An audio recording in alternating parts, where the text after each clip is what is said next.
அத்தியாயம் அல் கலம். மக்காவில் அருளப்பட்டது. வசனங்கள் 52. அளவிலா கருணையும் இணையிலா கிருபையும் உடைய அல்லாஹுவின் திருப்பெயரால். நூன். எழுதுகோளின் மீது சத்தியமாக.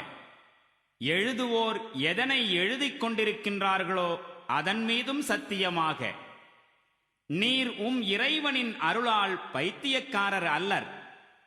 என்றைக்கும் முடிவடையாத கூலி திண்ணமாக உமக்கு இருக்கிறது.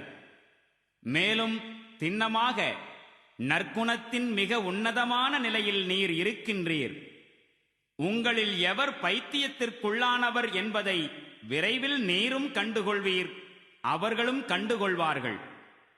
உம்முடைய இறைவன் அவன் வழியிலிருந்து பிறழ்ந்தவர்களையும் நன்கு அறிகின்றான், நேர்வழியில் இருப்பவர்களையும் நன்கு அறிகின்றான். எனவே சத்தியத்தை பொய்ப்படுத்துகின்ற இவர்களின் நிர்பந்தத்திற்கு நீர் பணிந்து விடாதீர். நீர் சிறிது விட்டுக் கொடுத்து இணங்கி வந்தால் அவர்களும் சற்று விட்டுக் கொடுத்து இணங்கி வரலாம் என விரும்புகின்றார்கள். அதிகமாக சத்தியம் செய்கின்ற அற்பமான எந்த மனிதனுக்கும் நீர் அடங்கி விடாதீர்.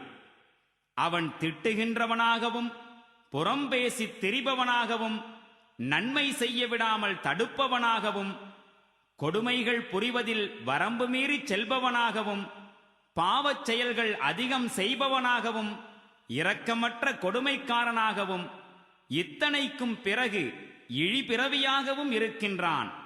அவனுக்கு நிறைய செல்வமும் பிள்ளைகளும் இருக்கின்றன என்பதால் நம்முடைய வசனங்கள் அவனுக்கு ஓதி காட்டப்படும் போது இவை முற்காலத்து கட்டுக்கதைகள் என்று கூறுகின்றான்.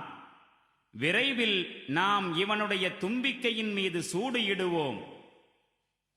நாம் மக்காவாசிகளாகிய இவர்களை சோதனைக்குள்ளாக்கியுள்ளோம். ஒரு தோட்டத்தின் உரிமையாளர்களை சோதனைக்குள்ளாக்கியது போன்று.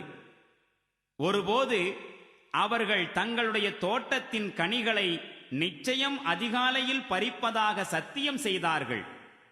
அதில் எவ்வித விதிவிலக்கையும் அவர்கள் குறிப்பிடவில்லை. இரவில் அவர்கள் உறங்கிக் கொண்டிருக்கும் போது இறைவனின் தரப்பிலிருந்து ஒரு பேரிடர் அந்த தோட்டத்தை பிடித்து கொண்டது. அப்போது அது அறுவடை செய்யப்பட்ட வயலை போன்று ஆகிவிட்டது. காலையில் அவர்கள் ஒருவரையொருவர் அழைத்து கூறினார்கள், நீங்கள் கனிகளை பறிப்பதாக இருந்தால் அதிகாலையிலேயே உங்கள் வயலுக்கு புறப்பட்டு சென்று விடுங்கள் என்று. அவ்வாறே அவர்கள் புறப்பட்டு சென்றார்கள். மேலும், இன்று எந்த ஏழை எளியவனும் உங்களிடம் தோட்டத்திற்குள் வந்துவிடாமல் பார்த்து கொள்ள வேண்டும் என்று தங்களிடையே ரகசியம் பேசிக் கொண்டு போனார்கள்.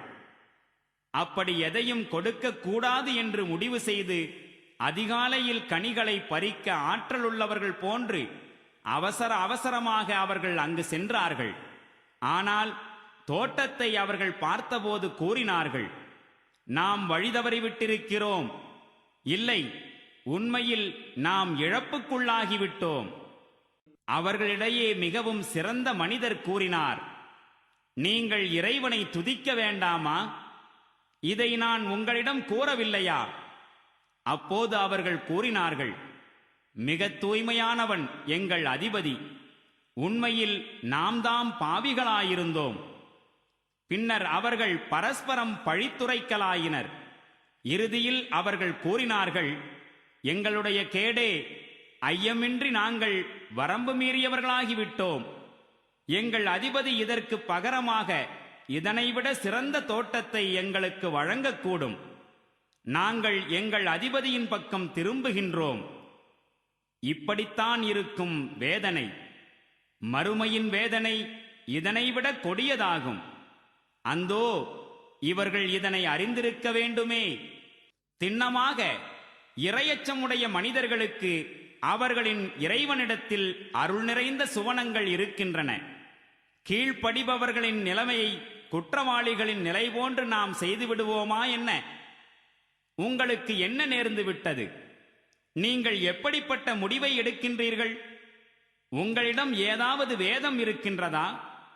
நீங்கள் உங்களுக்கு எதை விரும்புகின்றீர்களோ அது உங்களுக்கு அங்கே அவசியம் கிடைக்கும் என்று அந்த வேதத்தில் நீங்கள் படிக்கின்றீர்களா? அல்லது நீங்கள் எதை தீர்மானித்திருக்கின்றீர்களோ அதுவே உங்களுக்கு கிடைக்க வேண்டுமென்று இறுதி தீர்ப்பு நாள் வரை நம்மை கட்டுப்படுத்தும் உடன்படிக்கை ஏதேனும் நீங்கள் நம்முடன் ஏற்படுத்தி வைத்திருக்கின்றீர்களா என்ன? உங்களில் எவர் இதற்கு பொறுப்பாளி என்று இவர்களிடம் நீர் கேளும். அல்லது இவர்களாக ஏற்படுத்திக் கொண்ட இணை கடவுள்கள் இதற்கு பொறுப்பேற்கும் வகையில் உள்ளனரா? அப்படியென்றால் தங்களுடைய அந்த இணை கடவுள்களை இவர்கள் கொண்டு வரட்டும், இவர்கள் உண்மையாளர்களாயிருந்தால். எந்த நாளில் கடினமான நேரம் வருமோ, மேலும் மக்கள் சஜிதா செய்வதற்காக அழைக்கப்படுவார்களோ, அந்த நாளில் இந்த மக்களால் சஜிதா செய்திட முடியாது. இவர்களின் பார்வைகள் தாழ்ந்திருக்கும், இழிவு இவர்களை சூழ்ந்து கொண்டிருக்கும். இவர்கள் ஆரோக்கியமானவர்களாயிருந்தபோது சஜிதா செய்யுமாறு இவர்களுக்கு அழைப்பு விடுக்கப்பட்டு வந்தது. அப்போது இவர்கள் மறுத்துக் கொண்டிருந்தார்கள். ஆகவே நபியே, நீர் இந்த வேத வாக்கை பொய்யென தூற்றுபவர்களின் விவகாரத்தை என்னிடம் விட்டுவிடும்.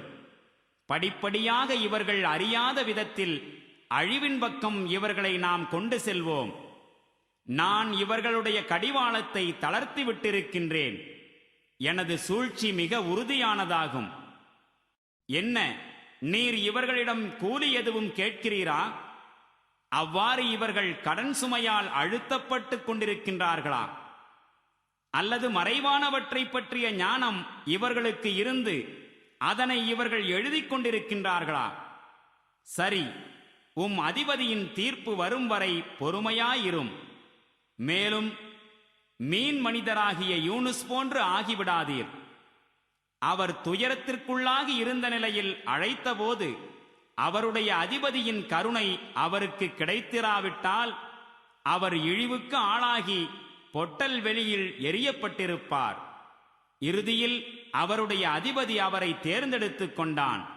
மேலும் அவரை நல்லடியார்களில் ஒருவராயும் சேர்த்துக் கொண்டான். இந்த நிராகரிப்பாளர்கள் நல்லுரையான குர்ஆனை செவியுறும்போது உம்முடைய பாதங்களை பிறழச் செய்து விடுவதைப் போன்று உம்மை முறைத்து பார்க்கின்றார்கள்.